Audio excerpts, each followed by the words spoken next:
Hello, my loves. Welcome into this Taurus new moon reading. This reading is for you if you have Cancer rising and or if 28 degrees 26 minutes of Taurus shows up in your 11th house. If you have not already watched the introduction to this reading, it's linked in the description and popping up on YouTube so you can learn more about what it is that we're talking about here. So the houses in the zodiac story represent where things happen for us. So where this new moon in Taurus is happening is in your 11th house, in the area of your life that deals with groups, that deals with relationships of more than one. So you have your one-on-one relationships that's ruled by the 7th house, and your relationships that involve you and 2 or more people are ruled by the 11th house. It deals with the area of your life revolving around community, friendships, charity, wishes, and humanity.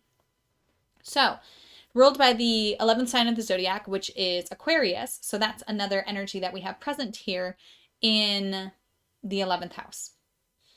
Your 11th house, if you're using the whole house system, is ruled by Taurus. So you have the Taurus energy and archetype present in this area of your life all the time. Okay? Again, if you want to learn more about the Taurus energy, watch the Taurus solar season introduction and find out where Taurus shows up in your chart, and watch at least the introduction to the planet orientation of Taurus for you, so you have a little bit more understanding of how that energy relates in your life. And then realize and recognize that whatever planets you have in Taurus are expressing in this area of your life, in your communities, in your friendships, in your charity work, in your work for humanity, in your dynamics of 2 or more. Okay? So, this reading is going to be a little bit different, keeping us on our toes here with these moon readings. The first part of this reading is going to involve you tapping into your own wise instinctive knowing of the messages that are coming through for you. You're going to be interpreting what's being offered, and I recommend doing that with a journal. It really helps you to get all of the little nuances and nuggets that you're feeling in your body, that you're thinking in your mind, that's coming up for you in relationship to the advice. If you stop and pause once you get the reading, and write down what's coming through for you, you're going to have a much more visceral response with this guidance. And the Taurus new moon really wanted to put its foot down and say, hey, you need to let these viewers get in touch with, give them a practical exam of connecting with their instinctual understanding of what guidance is coming through for them. I always tell you guys to do that, but the Taurus new moon was like, we need a physical example. We need a physical practice with this message. And there couldn't be a better deck for that than the karma cards, because that's their orientation. They're always speaking to the receiver, which all cards are, but particularly the karma cards kind of cut out the reader. The reader's usually clueless. That's been my experience with the deck. I'm always just like, I don't know what this is saying, and the person's always like, oh, I know exactly what it's saying. So this deck is a perfect deck for that. And then we're going to switch to the Angel Therapy deck, and we're going to review the card that came up for the double new moon and the solar eclipse, because it's just such powerful energy. We're going to be following this energy for the next 6 months. Well, 5 months now. And we're going to relate it to the 11th house now. Okay? So we'll start with the karma cards. Here are the first 2 cards. They form a 3-card sentence. We started with the moon and in Taurus. Okay, and it's going to form a sentence with the 11th house card. So you'll just read it across. The first line says, defend your beliefs, ... Accept the costs of ... is the second sentence. And the third sentence is, let your feelings tell you how to use the most direct way, and ... So the first sentence is going to be a spiritual message. The second one's a mental message. And the third one is a physical message. All 3 may resonate.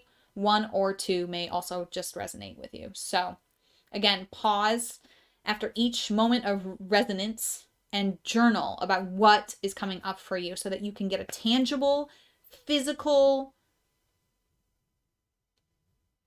product, material that you can interact with. Journaling, okay? If you haven't already grabbed your journal, opened your heart to receive the guidance most aligned for you at this time, And taking a few deep breaths, I invite you to do that now. And pause the video if you need more time. Oh yeah, love it. First sentence, your spiritual message. Defend your beliefs for humanity's sake. What does that mean for you? Pause, journal, please. Next one, mental message. Accept the costs of your hopes and wishes. What are the costs of your hopes and wishes? You may want to list what those costs are. But pause and write down what's coming through for you. I'm not supposed to be offering you guidance. And lastly, physical message. Pause if you need more time with the mental message. Let your feelings tell you how to use the most direct way and do it for the future. Pause and journal with that too. I'm going to move on here, but please take your time with this. Do not rush through this, even though I rushed through this, but I'm really just holding the container for you. And if I spend any more time holding the container, I'm just going to try to start interpreting these for you. And that's not the point. So we'll move on to the review. And applying this card to the 11th house now. So we had the Cut Your Cords card. And the message on the card says, ask Archangel Michael, your guides, whoever you work with, for support, to clear any old attachments to fear that stem from past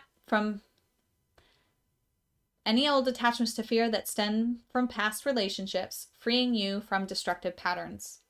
Okay. So we got this card in the 10th house, and we were freeing ourselves from destructive patterns in career, using our power and our influence destructively, and attachments from the past where these things didn't go well for us. And now we're moving into the 11th house, the house of groups, with this information and this guidance.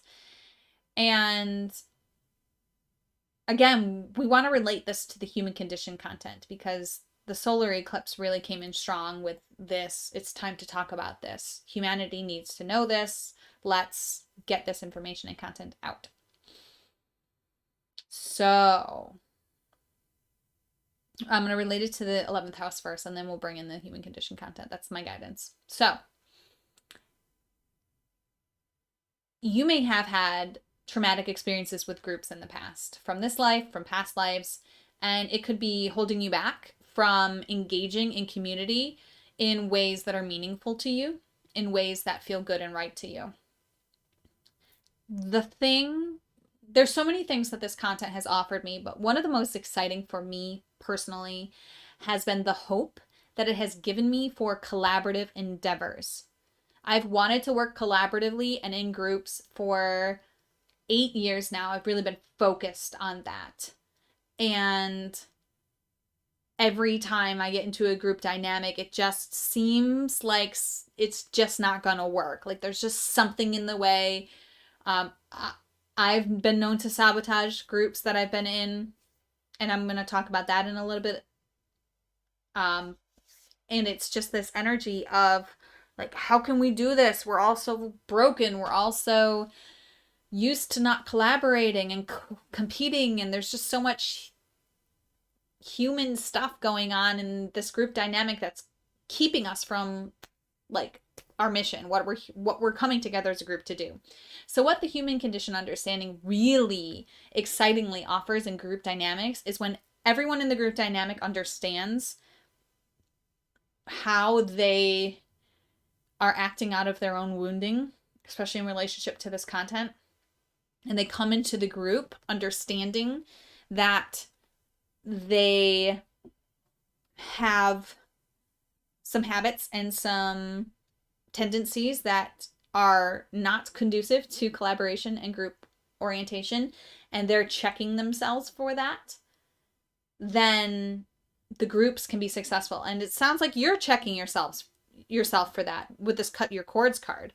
Okay, you have to let go of what you've experienced in the past. You have to cut that stuff off, because this new group endeavor, this moving forward in a collaborative way for humanity, is necessary, and you can't bring that stuff that hurt you from the past into this relationship and dynamic and not expect to experience the same thing happening again. So for me, I'll share with you my personal life story.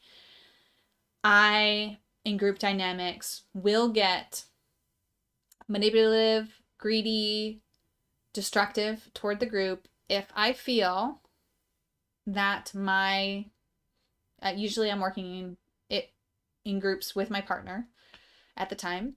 And if my partner at the time, if I feel threatened by their attention on anyone else in the group, I will go into my shadow. I will go into my human condition.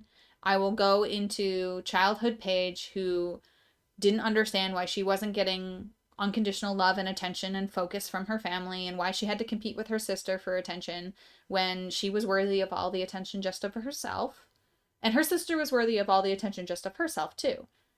Right? But this is what happens when we're not raised in the nursery environment that we know from our ancestry. And if you have no idea what I'm talking about, you have to go back and watch the introduction, because the human condition content and understanding is important for this communication that we're having right here. So because my nursery environment was not loving and altruistic, and I had to compete for attention from my family, and I had to get validated from my family that I was worthy of love and attention and all of this stuff, or I thought I had to, right? That will come up in groups too, because that was coming up in my family growing up. So I'll repeat that, like I was competing with my sister for my father's attention because my father validated me. And so if my partner is not validating me and someone else is getting their attention, and I feel like I have to compete with them to get my partner's attention back on me because I need that attention to feel worthy, I'm all in my shadow, right? But if I come into the group knowing I'm worthy, knowing that my partner's attention on other people in the group is necessary and integral to the process of collaboration and cooperation, and is not a threat to my worth and to our dynamic that we have on a one-on-one basis outside of the group, then I won't be acting from my trigger. And then I won't be contributing to the downfall of the group. But this could show up in someone's greed, right? You could be working with someone who's greedy, who is selfish, like they just want everyone else in the group to do there's so many ways that this could show up. I'm just giving you my personal example of how I know I sabotage groups, because that's my personal journey and that's my point of relating with you. Okay. But it could show up in other ways. For you, it might be a different way. So I would look at, how do you sabotage groups? How does that relate to your experience in your community growing up? And how does that relate to not understanding your worth and questioning your worth because you didn't get the love that you needed? And how do you fight for attention in group dynamics because you didn't get that love and attention? And how can you move into this group free from those traumas and past experiences so that you don't bring these destructive behaviors into this group dynamic, into any groups that you're working in? You are meant to be working in groups. I'm a beautiful Cancer rising. Cancer risings are Cancer is just one of my favorite energies. I learned so much from my sister being a Cancer, and a Cancer sun and Cancer rising she is. So she teaches me a lot about the Cancer vibe and vibration, and I really do love and honor how much y'all value family dynamics and harmony in family, and how family is so important to you, and you're being invited to expand your heart open to all of humanity as part of your family. Huge opening there for you. And in order for you to do that, you have to cut through the painful experiences that you've had with your family, because otherwise you're going to bring it into these groups. And we need you. We need that kind of love, that fierce protective energy that you bring to the family unit. We need it to expand into larger groups, and we need it to come from a healthy, nurturing, natural place, not from your trauma triggered self. Okay? Let me know how this resonates. Let me know if you have questions. And as always, namaste. The universal light within me salutes and honors that universal light within you. Namaste.